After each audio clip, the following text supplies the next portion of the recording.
Thank you all for being here. If you can hold your comments until I get through it, I would greatly appreciate it. So my name is Janie Grauman. I'm a licensed clinical social worker, and I'm based in Los Angeles, and I currently facilitate 3 different support groups here at HFC. But I have been working in the field of geriatrics and more specifically dementia for the past 25 years. So what I want to get to today is basically 2 issues. One, how we best support family caregivers, and then 2, this 4-step strategy. So let me just take a minute and say that in the 25 years that I've worked in this field, I have found that the very best support that we can provide to you, the family caregivers, starts with education and information. There are basically 3 pillars of support. It starts with education and information because you can't make plans. You can't be informed. You can't progress with this journey unless you know what you are dealing with. So you must understand the very basics. And again, I won't have time today to go through Dementia 101 or Alzheimer's disease 101, but that is essential, and it must be step 1, so that again, you can be educated, informed about what to do. Step 2, once you know what you are dealing with, are the strategies and tools and tips that help you deal with this issue. And so one strategy will be what I'm going to talk to you about in a minute. But the third, and these build on each other in this order, the third pillar of support is to help you understand and be aware of the relationship dynamics that can get in the way of you employing now that information and education that you have and some of the tools and tips and strategies that you have learned. If you're not aware of the relationship dynamics, then you won't recognize the influence they have and maybe how they are getting in your way of employing what you know how to do. For most family caregivers, you are providing care for either a partner, a spouse, or a parent. Now it could be a friend, it could be some other relative, but most family caregivers fall into those categories: spouse, partner, parent. And these are complex relationships that can often have conflicted feelings. So we need to understand those 3 areas and provide the support. When I think of a family caregiver, the first image that comes to mind is a juggler, right? Somebody with balls in the air. So if you just think for a minute about you and about today, and what did it take for you, just you, to get here today? What time did you have to get up? What are you going to wear? Did you have something to eat before the session, after the session? Decisions you had to make. Now, you got 3 or 4 balls in the air. Now maybe you have a spouse, and what is going on with them, and how does your daily schedule impact theirs? Maybe you have kids, more balls in the air. Maybe you have a job. Maybe you're at work right now and people don't know that you're on your screen watching a presentation. You have all these balls in the air, and the law of physics says you're going to be unstable. You can't keep supporting all those different balls that are in the air. And this, I haven't even added in, and now you're a caregiver. And now you're a caregiver in the midst of COVID, right? So to me, this is an illustration of what it is that is the family caregiver and the stress that comes with it. So this presentation, On Your Toes, 4-step strategy to dealing with dementia, is designed to help you deal with the stress and use those strategies, those tools, that information you know, your awareness of complex, conflicted relationships to help manage the person you care for, manage difficult dementia-driven behaviors. I'm so frustrated. That was such a cool PowerPoint. However, without the visuals, let me just proceed to the 4-step strategy for dealing with dementia. Here is step 1. it is going to sound overly simplistic, but the 4 steps are important. They need to go in the linear order. And please keep in mind that simple doesn't mean easy. Simple doesn't mean easy. These steps are simple, meaning they're just not complicated. It doesn't mean easy. This is a paradigm shift in how you think about your approach to dealing with your loved one that has some form of dementia. Step 1, your one and only goal, I mean your one and only goal, is to get through each and every interaction with a person who has dementia with a minimum amount of stress and tension. Minimum amount of stress and tension. It sounds so easy. It really takes practice. It takes patience. Just because it's a simple step doesn't mean it's easy. Let me give you an example. Let's say that you are an adult child. You're a female in your 40s or 50s, and your mom has mild to moderate stage Alzheimer's disease, and you had to move her into your house. And so you wake up in the morning and you come out to the kitchen, and your mom is sitting in the kitchen, and you are thinking, like the average person, all those things that you have to do today, all those balls that are in the air. And one of them is that you have a doctor's appointment for your mom with a neurologist. And it's taken a long time to get that appointment. And it's at 11 a.m. And it's now about 9 o'clock in the morning. And you know you've got to get yourself ready and mom ready and get to the doctor's appointment and park and do all of those things. All those balls that are in the air in your head right now. And you say to your mom, morning, remember, we need to leave by about 10:15 to get to the doctor's appointment. And your mom says, I don't have a doctor's appointment today. Step 1, I'm going to get through each and every interaction with a minimum amount of stress and tension. So I'm going to shift the way I look at things, and I'm going to put aside my to-do list and remind myself. Maybe you have a little rubber band you snap around your wrist, or maybe you train yourself to take a deep breath and you remind yourself, my one and only goal is to get through each and every interaction with a person who has memory loss, who has dementia, with a minimum amount of stress and tension. When you do that, you are investing in this relationship. You are investing in having an ally to go through this journey. This journey is a marathon. It is not a sprint. You need skills to help you every single day. This journey through dementia can go on for years.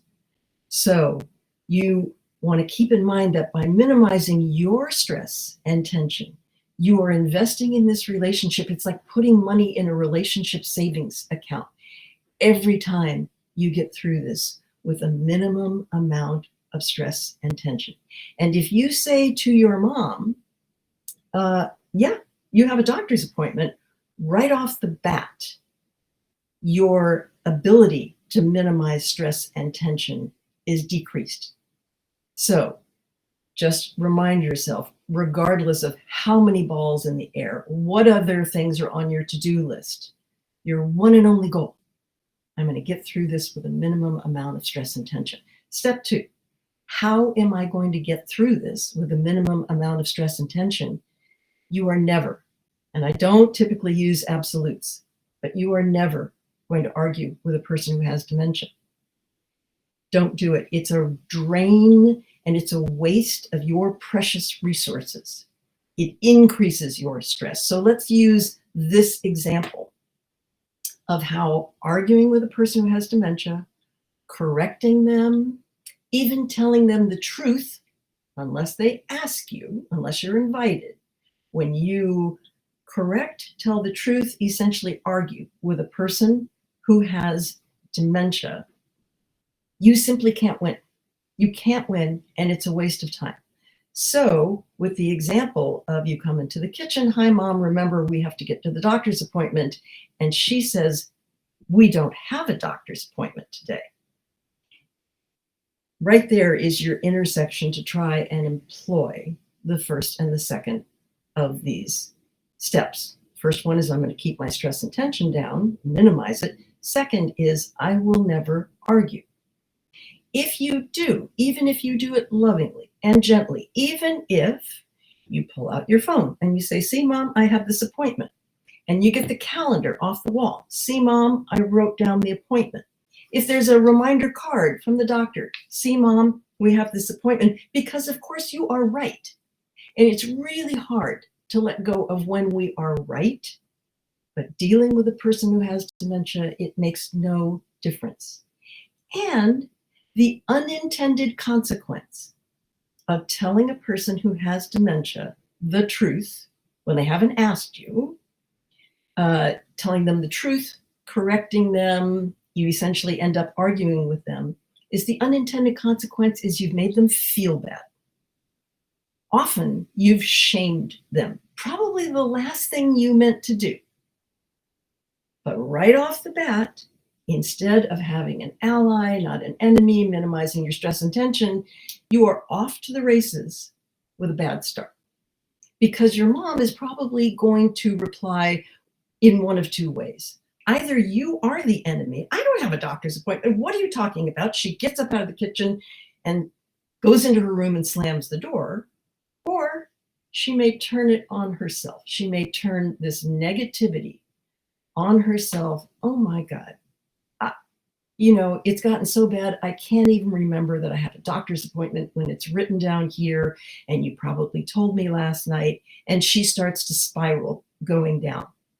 So either she's mad at you or she feels horrible about herself, all because of it's so understandable. It's a knee-jerk reaction.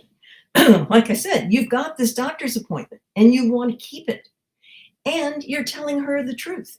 She does have an appointment.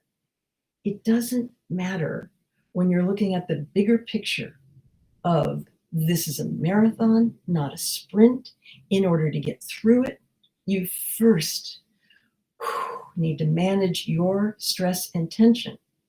So to do that, you never argue with a person. And the way you never argue with a person who has dementia is actually step 3. You must join in their reality. Period. End of sentence. You must join in their reality. Because now, getting back to the 3 pillars of support that we offer to caregivers, the best way to help them, the very first one was education and information. So you know that this is a disease process. It's a disease process. Your mom isn't being stubborn. She's not being difficult. There's a disease process going on. And by knowing that, I can help you minimize your stress and tension. By knowing that, it makes the most sense. I won't argue with her because this is a marathon, not a sprint. I need her as my ally. I'm not going to set anything up that makes me the enemy. And every time I don't argue with her and things go more smoothly, it is like making a deposit in that relationship savings account. Because also, getting back to the information and education, what we know is that dementia, Alzheimer's disease, is a progressive neurological brain disorder. It will get worse over time. It will. And there may come a time when mom does not recognize you as her daughter. She doesn't know your name anymore. She may think that you are her mother, her grandmother. But because you have invested in this relationship, she will still experience you as somebody who is safe, as somebody she can trust, as somebody who is not going to make her feel bad. And therefore, creating that ally, not that enemy that you need for this journey. So, step 1, you're going to reframe your goal. You're going to take that breath, walk into that kitchen, and know that your only goal is to get through this interaction with a minimum amount of stress and tension. Step 2, how am I going to do that? I will not argue with a person who has dementia. I can't win. It starts the day off on a very bad note. Step 3, how do I not argue with a person who has dementia? I have to join in their reality. Your mom saying to you, I don't have a doctor's appointment, what she's saying is that's her reality right then. And because of the disease process, you can't talk her out of it. You can try till you're blue in the face, but the end result is you are both exhausted and you've started your day off on a very, very bad note. So, minimum amount of stress and tension. I will not argue. I will join in their reality because they can't join in mine. Step 4. This is actually the simplest, but maybe the hardest to do. How do I join in their reality? You simply acknowledge what they said with an affirmative response. An affirmative response can be, okay, I see, got it, wow, understood. Any of those, whatever feels comfortable for you, because essentially what you're doing is saying, I heard you. I heard you. It's so simple. But listening is a profound act of respect. And what you are remembering now, what you are learning in this paradigm of how to differently approach and deal with these interactions of people who have dementia, is that when you don't make them feel bad by correcting them, by telling them the truth, by arguing with them, by saying, your mom says, I don't have a doctor's appointment today. And instead of saying, yes, you do, and listing all the ways you know that you are right, that she does, you say, and you leave it right there for a minute. And what you've done is offer her an act of respect because you listened. You didn't need to make her wrong. So this is such a profound example, I think, and I hope, of how simple doesn't mean easy. And this stuff, please believe me, I know it's easier said than done to say to you, who have gone to all that work of setting up that doctor's appointment, and now you're watching the time go by. That's not your goal. Sometimes we don't keep doctor's appointments. But this is the relationship with your mom that could go on for years. You have to watch your stress, your tension, your health. And this paradigm shift in how you think about it can help you with this marathon of what it is to deal with someone who has dementia. Step 1, I'm going to minimize my stress and tension. Each and every interaction, I don't care if mom's down the hall or if your mom lives halfway across the country and you're picking up the phone to call her. Before you walk into that interaction, what's my one and only goal? I'm going to get through this with a minimum amount of stress and tension. How will I do that? Step 2, never argue with a person who has dementia. Heavy lifting is on you. But that's the truth of it. How do I never argue? Join in their reality. I don't have a doctor's appointment. Step 4, how do you join in their reality? All you have to do in that moment is acknowledge they said something. Okay. Those are the 4 steps. They're very universal. They fit almost any situation that you as a caregiver may have with someone who has dementia. There actually is a step 5. And the reason that I don't put it in the title is because while the first 4 steps are universal, step 5 is individual.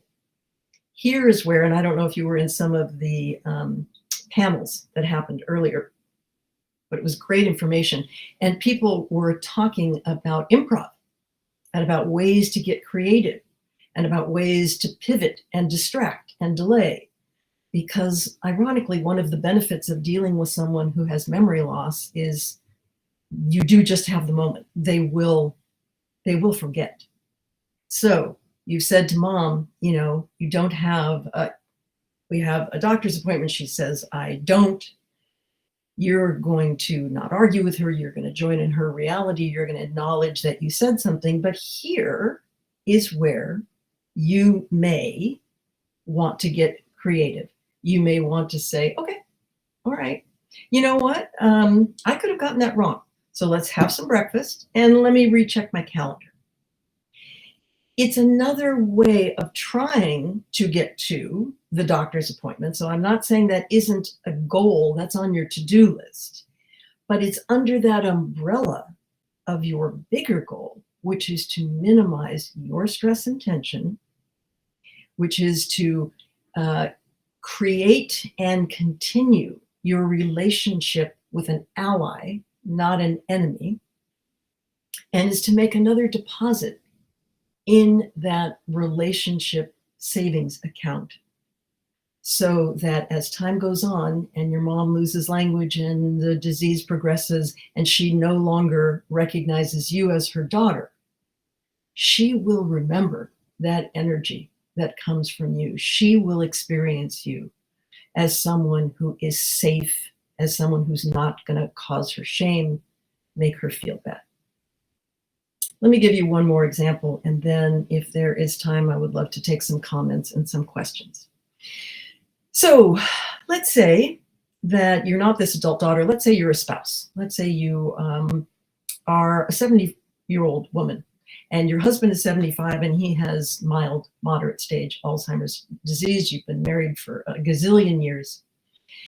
And you wake up in the morning and the first thing that you see is your husband standing in front of the mirror, and he's got on a button-down shirt and he's trying to tie his tie.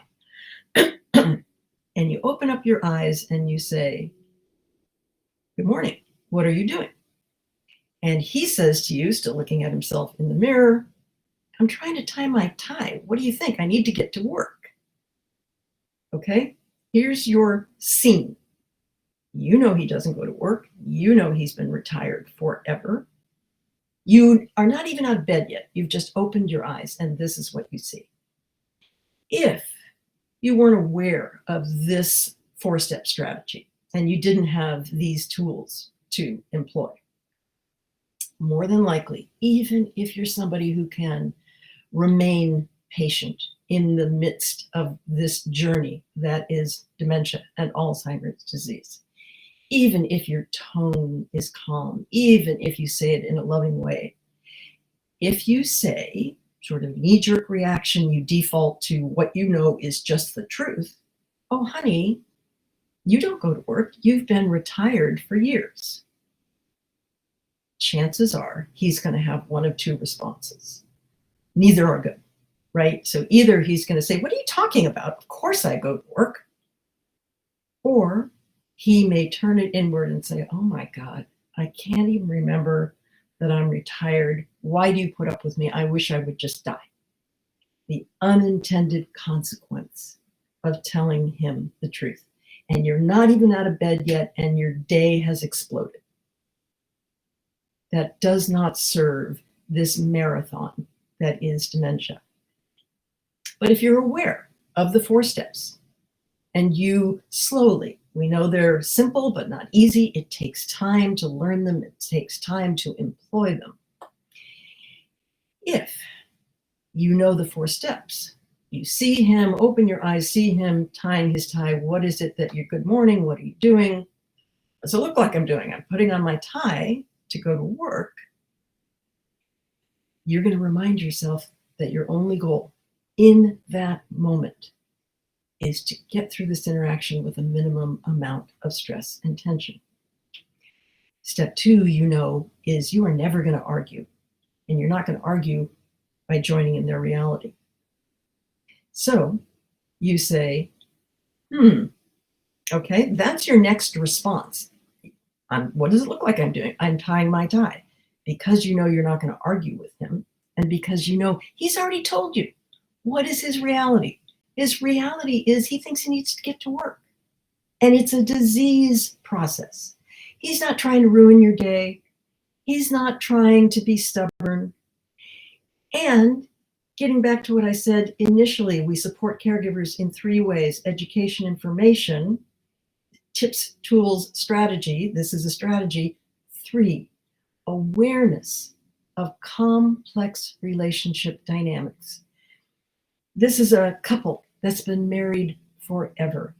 There's all kinds of conflicting, complex, unresolved feeling states, relationship dynamics. By him saying that, what she may be feeling, if not saying it in that moment, because she's busy trying to wake up and figure out how to manage this, is, oh my God, it's gotten that bad. So it used to be that at least he knew he didn't go to work. His confusion has gotten to the point where he doesn't even remember that he's retired. What does that mean for a year from now? What does that mean for 5 years from now? How am I going to manage this? The juggler. All of this is going on in her brain. So we help caregivers by being aware of the sadness, the depression, the anxiety, the worry. We invite them to caregiver support groups so they have a place to process that. But we're trying to provide those 3 pillars of support. We're trying to teach now a strategy of how to deal with it, and also highlight that without the awareness of these conflicted feelings, this wife may not be able to employ the strategies, the tools, the tips that she has learned, because it comes crashing right into the sadness, the unresolved issues, the worry about the future. All of that is going on, and this poor woman hasn't even gotten out of bed yet. But she's practiced this. So again, instead of saying to him, oh, honey, you don't go to work, she says, okay, what does that mean? It means I heard you. It means listening is an act of respect. It means she is investing in the long journey and the relationship. It means she understands the value of creating an ally and not an enemy. So those are the 4 steps. In this situation, in step 5, where she has to get creative, on your toes, improv, whatever fits her individual situation, she may say something like, okay, but you know what? Give me a minute. I would love to cook you breakfast before you go. Just let me get out of bed. And you know what? Maybe we can just put a sweatshirt over your shirt and tie. We don't want you to get food on your clothes before you go to work. She's joined in his reality. She's sort of treating it like an improv. And she may have to pivot and delay and distract all day long, which is exhausting, which is why nobody can do this alone. You need a team around you. But having a strategy like this is easier said than done. You need to be patient, give yourself a little time to learn it, but it really can help. So that's our presentation. I think we're probably going to get a prompt that you need to go back to the main stage if you'd like. I'm happy to stay here for at least a couple of minutes. And if anybody has a question, I think what you do is get to your microphone and you hold it down. And so while you're talking, you need to hold that little icon down. Anybody have any comments or questions or anything I can help address for you?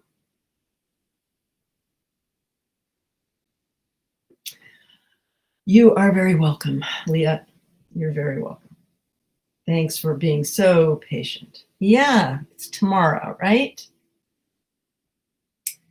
So if you go to your little icon, your little microphone icon, and just hold it down while you're talking. No question, just applauding. I appreciated the information. It was great. Thank you. Thanks so much for being here. Anybody else? Yes, indeed. Rita. Oh, thank you. Thank you for the thumbs up. Thanks so much. I do hope it's helpful. Do you have any suggestions on when they keep putting themselves down? Oh my goodness. So hard. I think you do need to employ the steps in terms of joining in their reality, because they're telling you what is true for them. And it's an interesting question because they do need reassurance because when we have memory loss, we often feel confused and disoriented. And if you've ever felt confused and disoriented, you know how anxiety provoking that can be. It's a scary place to be living from.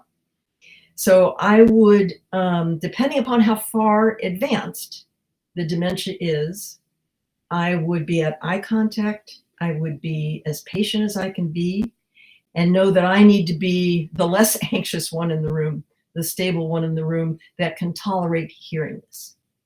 Maybe they just need to say it.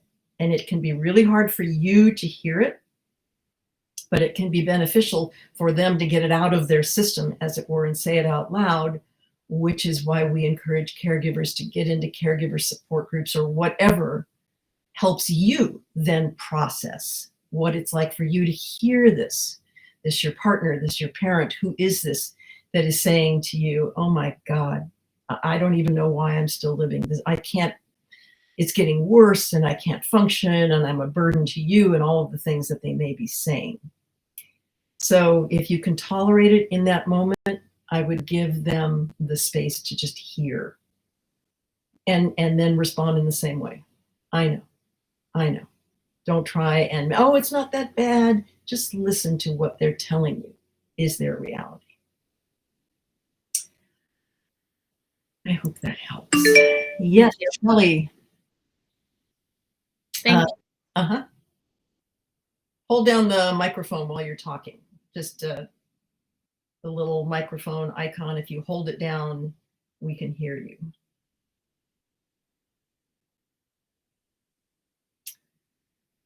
All right. Anybody else? Questions, comments? Vanessa, thank you. Glad you made it. All right, my friends, I know that there is a conclusion to the conference, and if you leave the room and get back to the main stage, you can hear the concluding comments. I do have a email, Janie Grauman, LCSW, if you have any questions, at Gmail, sorry, Janie Grauman, LCSW at Gmail. And my website is copewithdementia.com, copewithdementia.com. I had all of that on my PowerPoint. Sorry, I could not get to that. Thank you, my friends. Make it a good day. Thank you, Jamie. Thanks.